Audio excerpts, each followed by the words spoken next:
Poke the Bear is brought to you by PrizePicks. And welcome into Poke the Bear episode 347, presented by PrizePicks. Go use that promo code CLNS to get $50 back when you play your first $5 lineup, and we're presented by CLNS Media. Make sure to go subscribe to Bruins Rinkside on YouTube. All our great content over there, all the podcasts we're doing, Poke the Bear, Bruins Beat, Pucks with Haggs, live streams as well. And then obviously, if you don't like looking at us, if you're like, these guys, I don't like seeing them. I just want to listen. I just want to hear them. Apple Podcasts, Spotify, make sure to go subscribe over there or wherever you get your podcasts from. And then there's also a lot of great stuff CLNS has. Patriots Press Pass, Celtics All Access, great YouTube channels you should definitely go subscribe to. I'm Evan Marinofski. That's Conor Ryan. Conor, what's up? Evan, doing well. How you doing? Doing great. Doing great. You are recording on a day that you are going on a big trip, right? Yep.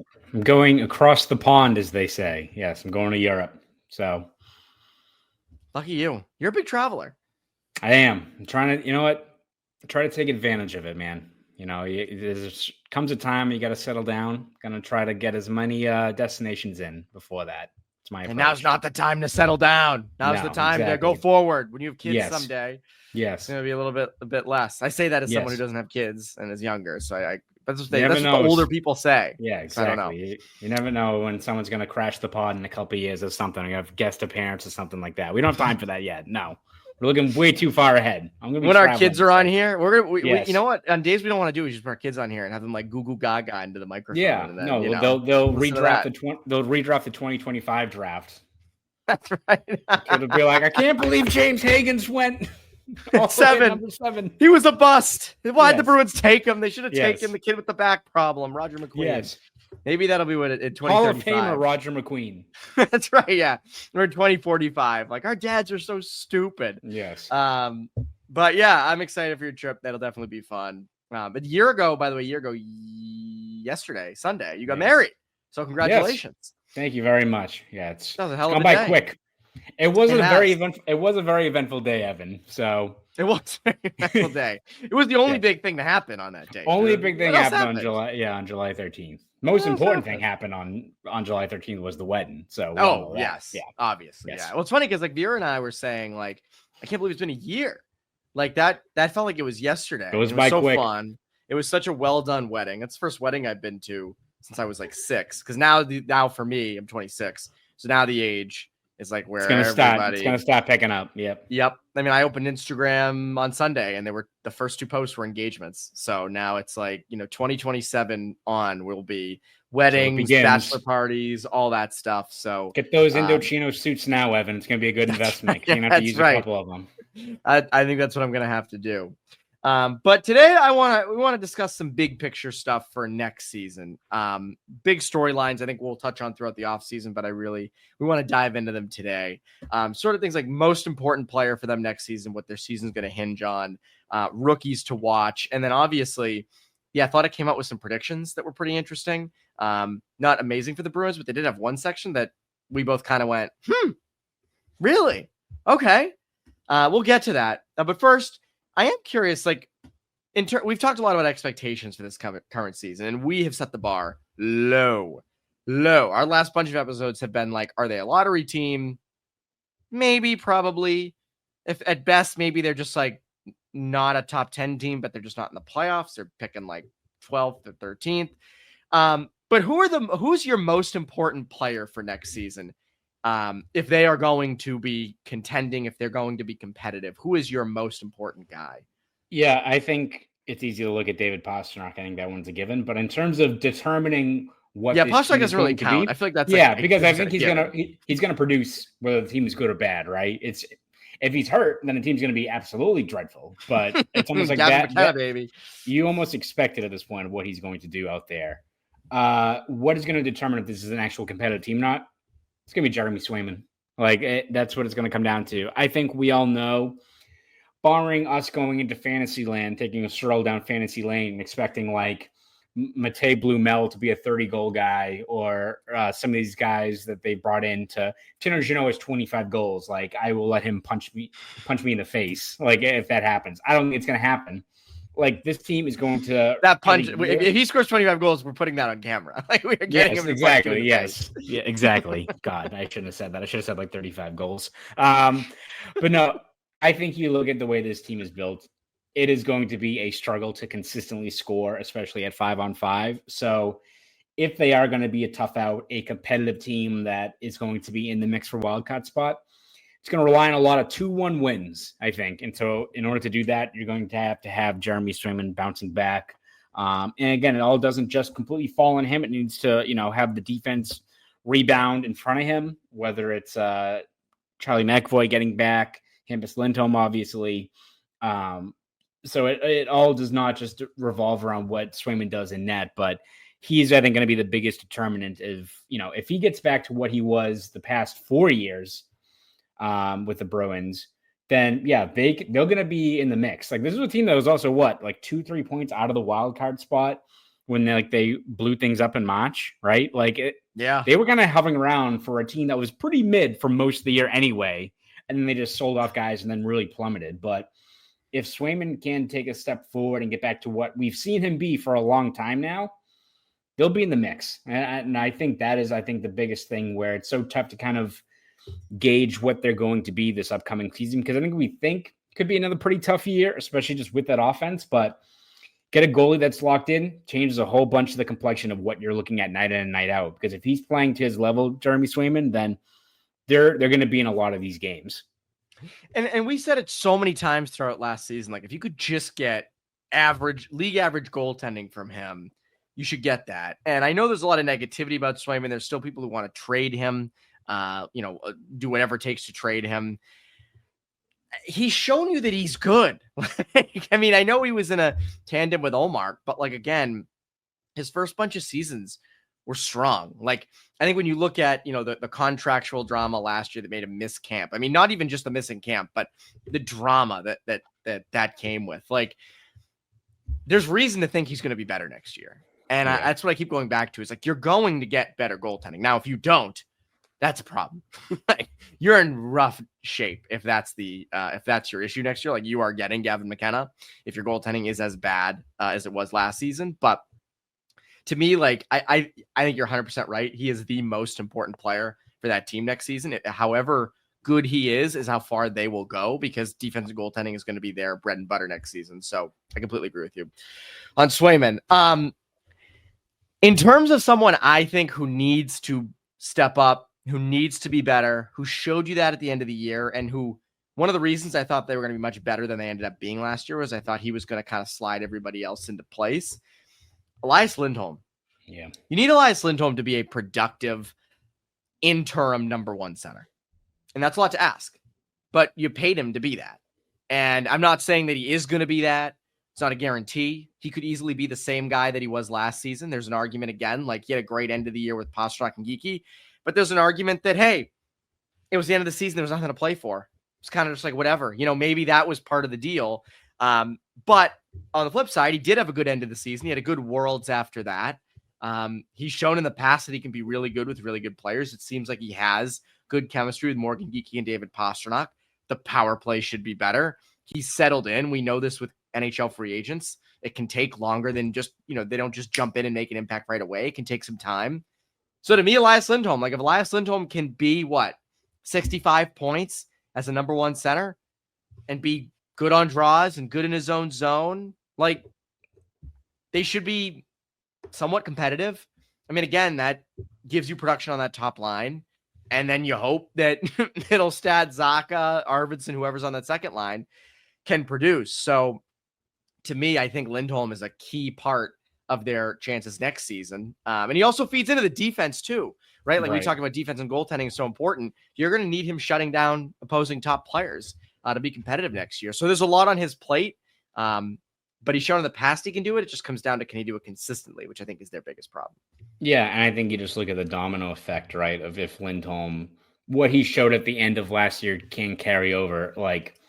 If he's playing at a high level, we all know what David Pastrnak's going to do, but if Lindholm's clicking with him, that probably means that Morgan Geekie's also doing pretty well. And where we look at what the flaws this team is offensively, if that first line shows that what they did last year in the final 6 weeks to 2 months wasn't a fluke, then you got something there. It's not perfect. You still got a lot of work to do up front. But if that is a line that can be, as you said, your interim first line this year and is part of your top 6 group for the next couple of years down the road, you got something to work with. That's you're putting a foundation in place with those types of players that, maybe they're not your franchise stalwarts. I'm saying that in terms of Geekie and Lindholm, but they are everyday contributors. And I think you want to see that out of a guy like Lindholm, and not just at 5-on-5. If he's locked in and producing, it probably means the power play is doing better. Like, they have to get him more involved at the bumper position. And I think you just see how much more, comfortable he was down the stretch there. You just hope that is something that can carry over. Again, we even said this before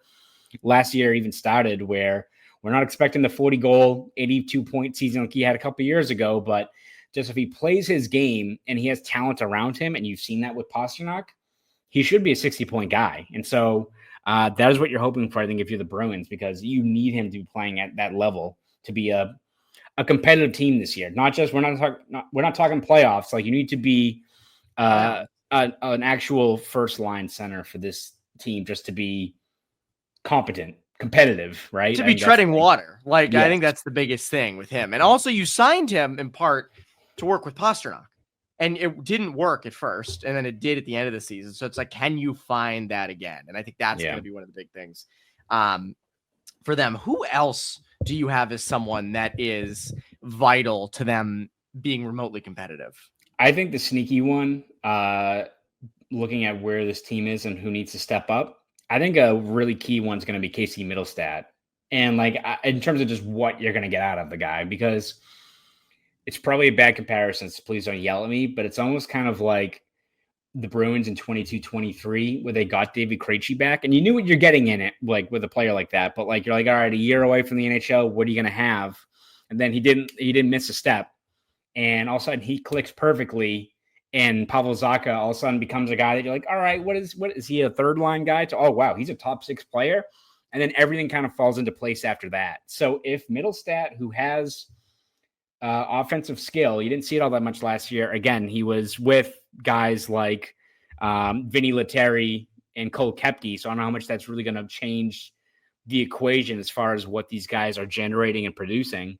But if someone like Casey Middlestat can be more of a play driving, offensive minded second line center, and you can get maybe something out of Pavel Zacha and Victor Arvidsson.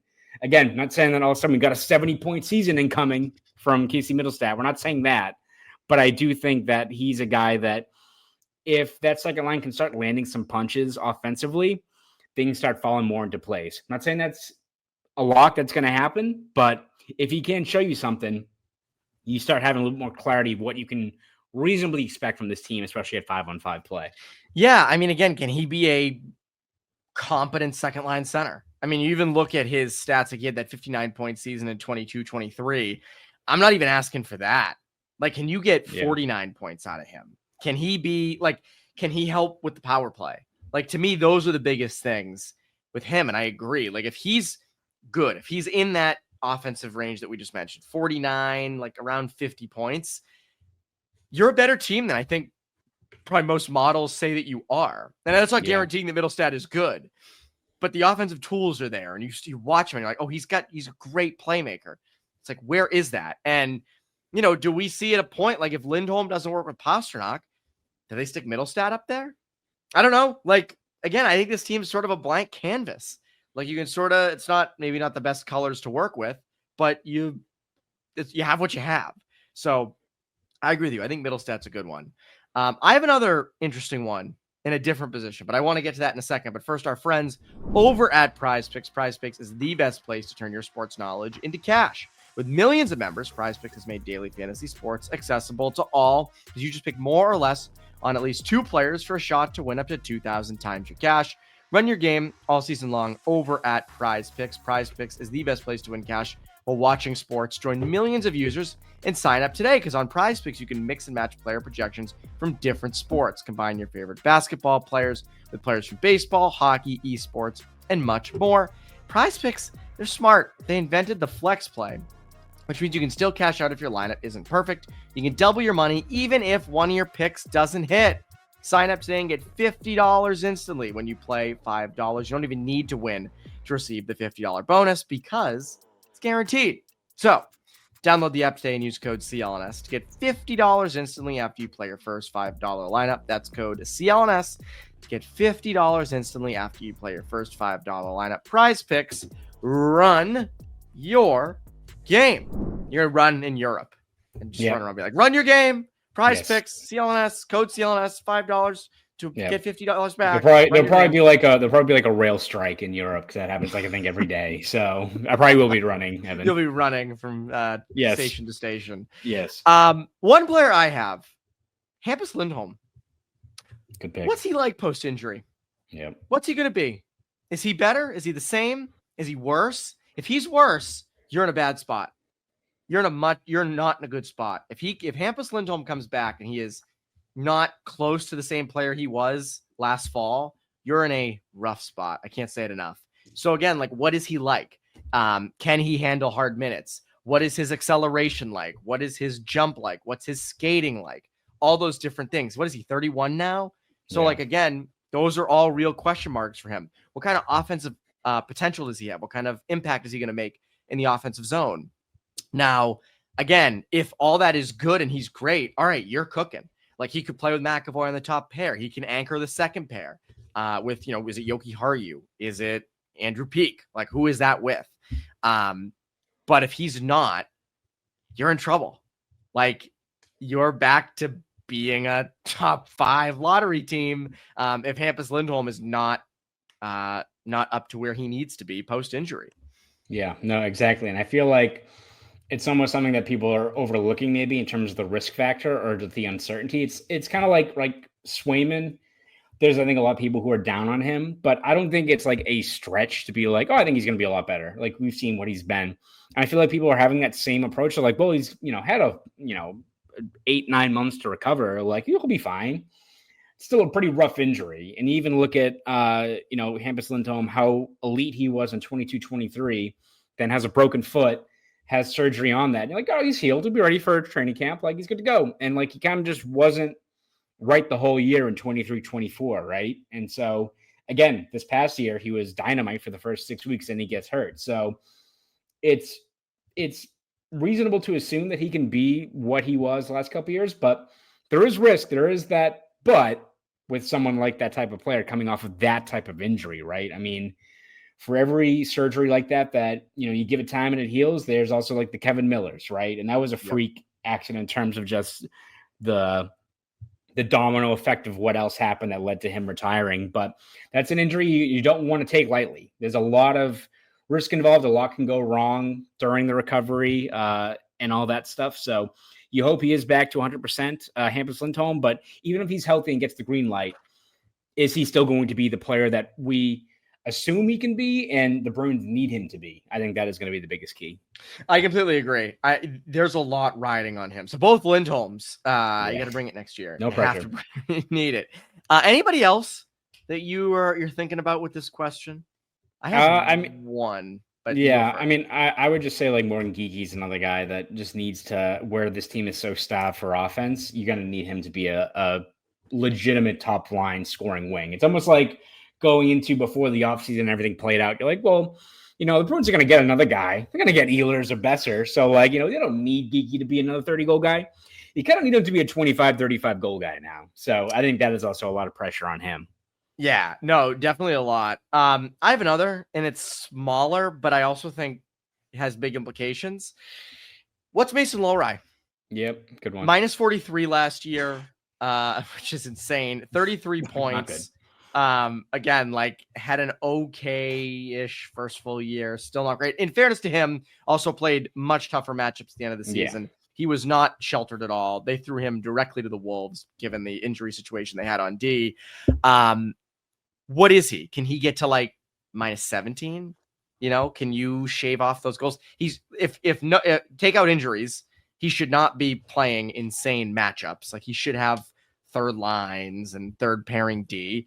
But also, like, can he elevate? Can Sturm and this coaching staff get him to be more responsible defensively, where he maybe could be a second pairing left shot defenseman, or he could play up with Charlie McAvoy on that first pair. Like, is that too much to ask? I mean, it might be right now. And the other thing is, like, can he be a number one power play quarterback consistently? Like, are they going to give that to him? So if he can cut his minus 43 to like a minus 15 or 16, which is still not great, but that is incredible. That's very good progress. If he can do that and be better defensively and still, can he put up 40 plus points? I know there's a lot to ask of a 24-year-old, but to contend, like, I do think you would need that. And it would also be good for his own development. Can he do one or two of those things? Like, right. I think those are big questions with him. I don't think he's like the most important player for them, but if he could pop, that's huge. Whereas if he doesn't, you're sort of stuck in the same spot you were last season.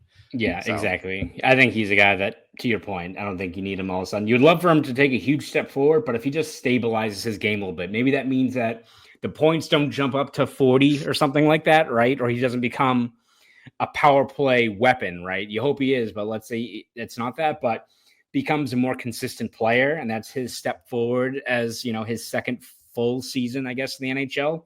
You will take that. And I think if you can get that out of him, if you're Marco Sturm and his coaching staff, that's a job well done, because I think finding out that he's part of your long-term equation and isn't a liability, I think at critical areas of the game, be huge for the Bruins if he can take that step. Oh boy, would it. In terms of rookies, it's an interesting year because we've talked about this over the last couple of weeks with free agent signings, where it's like, where are the spots? Who's jumping in? Who has enough to get in this lineup over established NHLers who they signed at free agency? Who is your number one rookie that you are pinpointing for this season, that you are watching heavily?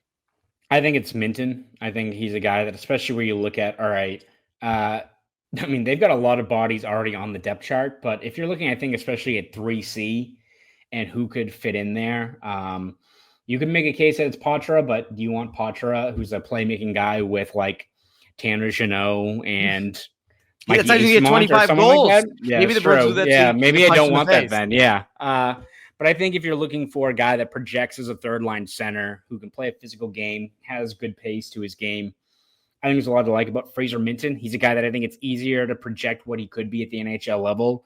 Showed a little bit down the end of the 24-25 season. So I think he's a player that maybe isn't going to be flashy, but is a pro, can play a pro game. And again, it's kind of the same thing with like Lohrei. If you go to the end of this year, even with the ups and downs, the growing pains, all that stuff, but Minton looks like a player that can be your third line center for the long haul, that should be a win. And that's a guy that I think has the ability to be your 3C for the foreseeable future. So I really want to see him get a chance early on and giving him an extended run to see what he can do in that spot moving forward. And for him, it's, obviously points are going to matter, but I also think it's defensive responsibility. How is he on draws? How is he against other teams? Not top lines, but how is he against other teams? Is he, good in his own zone? Things like that, I think, are going to be vital to establishing whether or not Minton is going to be on this team full time. It's not just going to be, he has 10 points in 24 games. This guy stinks. I think him, at least with everything we've been told, scouting reports, things I've read, like that seems like that's going to be the thing with him. Not so much, can he be, your number two center? I agree with you on Minton in terms of him being important. I would put Patra in there too, not as third line center, but where does he fit? Like, we were talking about this with Court Lalonde a couple weeks ago, and a lot of people were like, you want to trade him? It's like, no, I don't want to trade him, but like, where is he fitting? And I want him to fit in this lineup somewhere. Like, is he forced to the wing? That's what I keep going back to. Or is there a world, Connor, in which he's like your second line center, which that might be expecting too much. But does he have a great camp and like really good scrimmages in the preseason where it's like, oh man, he's fighting for it, and now it's Middlestat and Zacha on the wings and him down the middle? I'm not saying that's going to happen, but like, I think you have to keep these possibilities open. I don't think anything's set in stone in their middle six, despite it feels like, Zacha, Middlestat, and Arvidsson make the most sense for that second line. But, can Matt Patra in his third year in the NHL, or fourth year now, actually, right? Isn't it? No, it's three. It's 3 years. He wasn't here with 22-23, but third year, like, can he push? Because he's more of a top six guy. I don't, or like, a third line productive guy. Maybe you put him on the right wing, but That's going to be the biggest thing. And as I just said, does he go to the wing? I don't know. Yeah. Like, wouldn't be shocking if he did. Yeah, I think you just got to figure out what you have in that player. But to your point, like it's just so tough to map out where he fits in right away that you also don't want it to be something where you're just dipping the toe in the water, right? Where it's like, oh, we'll give you a few reps here and there. You'll play 11 minutes a night on the wing. Like, no, it shouldn't be that either. But I feel like, let's say he even starts here in Providence, people are going to be like, God, this guy's a bust now. It's like, no, I think it's just the way that the lineup is set up. And that can be the fault of the Bruins, right? For having a depth chart so I don't say stacked, but like has enough bodies at the NHL level that's blocking someone like that who, to your point, should be playing down the middle and should be playing with a more offensive-oriented group of line mates. And I just don't really know if that fits in on the third line, but we'll see. You got to see what you have in a guy like that. You like the poise with the puck. You like the playmaking capabilities. It's just figuring out where he fits.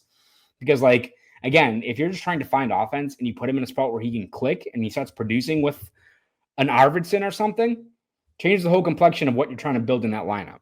Yeah. No, if he can end up hitting, that you've unlocked something, and you've unlocked something for the future where it's like, all right, this is a guy we can pencil in for a long time, and it's not someone that we're dangling in trades or just isn't going to make this roster anytime soon.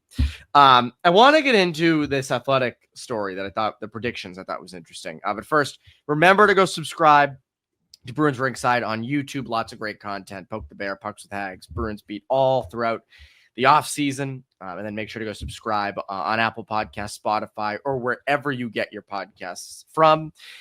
Again, we have stuff all off season long. And if you leave a nice review on Apple Podcasts or Spotify, that would be awesome. 5 stars, please.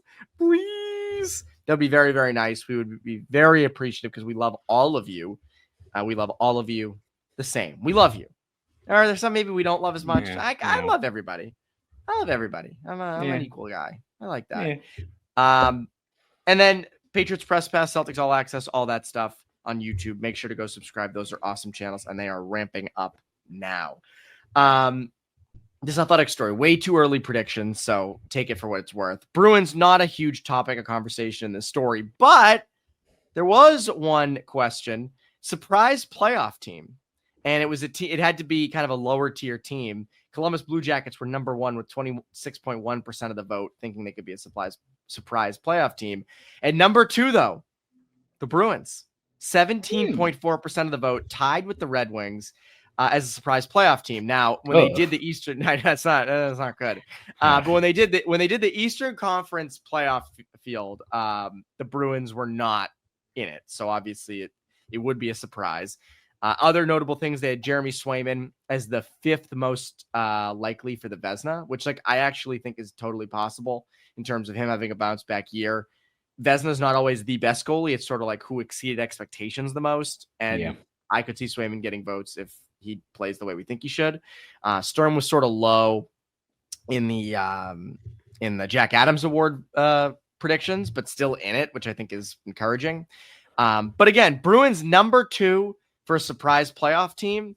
Is that realistic out of those groups? I mean, again, that's, the rebuilding Red Wings who have been on the doorstep for a long time. That's the Blue Jackets who were close last season. Like, Sabres have been in it for a while. I can't imagine the Sabres make the playoffs. Like the Islanders, the Ducks, maybe Bruins are number 2, but it just feels a little long to me. Yeah, I mean, I think a lot has to go their way, but I think you look at it's kind of what we've talked about before with this team, and there's a lot of weaknesses on this roster, but also the Bruins have a leg up over a lot of teams that they have franchise stalwarts also in place at critical spots, right? Where even if it's a season where, let's say they make the playoffs, but if you watch them every single game, 82 games, you're like, this team was they were always swimming against the current, right?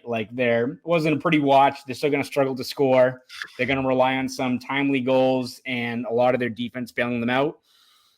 That might be what this ends up being. But if you have a locked-in Jeremy Swayman, if you have Charlie McAvoy and Hampus Lindholm playing at a high level, you have David Pastrnak being a cheat code offensively, and you just get production here and there from guys. You're not asking much, but if Victor Arvidsson can score you a couple goals, if Zacha can bounce back after kind of being banged up last year, Geekie, Lindholm, if Zadorov and Henry Jokiharju become a steady pairing, right? You can map out, I think, reasonable expectations where if stuff does go right, not putting it in like the tier of like, oh, if Zadorov becomes a 50-point guy, or if Blumels gives you 30 goals out of nowhere. If you're just setting reasonable barometers or benchmarks for where you want these players to go, then I could see it. I don't think it's out of the realm of possibility. It's just they're going to have to, I think, account for a lot of flaws on this roster to be a consistent playoff team, or a team that isn't going to be like treading water or like fighting for their lives in March or April if they're trying to make a playoff spot. Like it's not going to be a pretty product, I don't think. But like, is it enough to be a winning product over the rest of these kind of other fringe teams? Maybe. So I can see it. I can see it. I think it's because we know it better than other teams where I'm like, I don't know. Also could be the case, yeah, like where I think everyone just looks at Pastrnak and those types of players, but it's like still a lot of guys who I'm not sure are pulling on the rope or are going to be everyday difference makers, right? I think that's probably the biggest concern. I agree with your take on you have franchise stalwarts at positions. Pastrnak, McAvoy, Swayman. Like you have that. That is more than a lot of those teams that are listed after the Bruins can say. And this is why I don't think that they're headed for like a tear down true like 9-year rebuild, like that story kind of mapped out. Like I don't think that's going to be the case. But making the playoffs next year, you're going to need best case scenarios from everybody. Yeah. Like that's not you know, one guy doesn't pull on the rope as much as he can. You're not in the playoffs. Like Morgan Geekie, not saying 33 goals again, but like, can you get to 25, 26, 27? Can Pastrnak get over 100 points? Can, as we talked about earlier, Middlestad, Zacha, Elias Lindholm, and then you have on defense, can they stay healthy? Is Hampus Lindholm the same? Can Jeremy Swayman be a Vezina caliber goalie? And while that, like, I think he can be, can all those guys in front of him, you know, have best case scenario years too? That's going to be difficult. But I guess in terms of like the poll, like, the Red Wings are tied with them. They've been due for a while. I don't know when that's actually going to happen. The Sabres are the Sabres. The Islanders are truly rebuilding. You know, the Ducks at some point should jump up. I would think they would be a surprise team like that. Yeah. They have a goalie. I like the Ducks. They have a bunch of young talent, like new coach. They should jump up. They have Quenneville. Like I would actually think the Ducks would be a good, like surprise playoff team. Flames, Flyers, Penguins, Kraken. No, of course, by the way, Penguins and Blackhawks are both on. By the way, nobody had the Blackhawks as a surprise playoff team. None. Shocking. None. Not in there whatsoever. I did find it funny. Of course, Blackhawks and Pittsburgh Penguins are on opening night, which like, come on. Yikes. Can we please stop? How about you watch the actual best generational prospect from this last couple of years in Macklin Celebrini instead of Connor Bedard? Yeah, I'm with you.